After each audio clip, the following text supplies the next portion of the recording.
सिरोंचा शहरातील धर्मपुरी प्रभाग क्रमांक 17 मधील सर्वे क्रमांक 100 परिसरातील सरकारी जमिनीचा मुद्दा पुन्हा चर्चेत आलाय।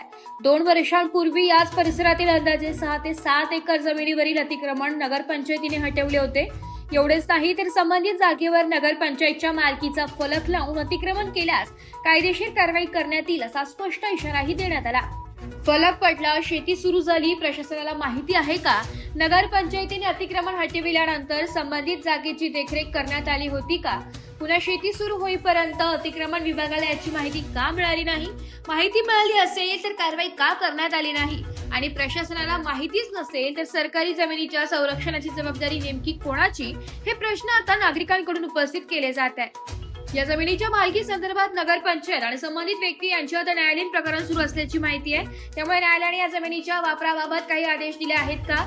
सध्या सुरू असलेल्या शेतीला कोणती कायदेशीर परवानगी आहे का? आणि या प्रकरणात नगरपंचायतीची अधिकृत भूमिका काय आहे याबाबत प्रशासनाने स्पष्ट माहिती जनतेसमोर ठेवणे गरजेचे आहे। नगरपंचायतीने अतिक्रमण हटविले, फलकही लावला, मग त्याच जागेवर पुन्हा शेती सुरू होईपर्यंत प्रशासनाला याची माहिती का झाली नाही? सरकारी जमीन वाचवण्यासाठी जबाबदारी नेमकी कोणाची?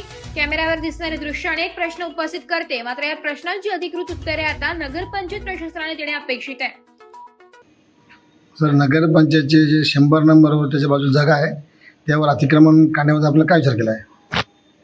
त्या ठिकाणी संबंधित अतिक्रमणधारक आहे त्यांना आम्ही नोटीस दिलेली आहे आणि पुढील कारवाई त्याच्यावरती आपल्याला लगेच करण्यात येईल। सर, तिथे फलक काढून त्यांनी शेती केली आहे, मग त्याच्यावर विचार काय ते आणखी न्यायाधीन आहे? ते प्रकरण न्यायप्रविष्ट आहे। त्या प्रकरणामध्ये आम्ही चौकशी करून जे फलक काढलेले आहेत त्यांना संबंधित नोटीस देऊन त्यांच्यावर योग्य ती कारवाई करण्यात येईल।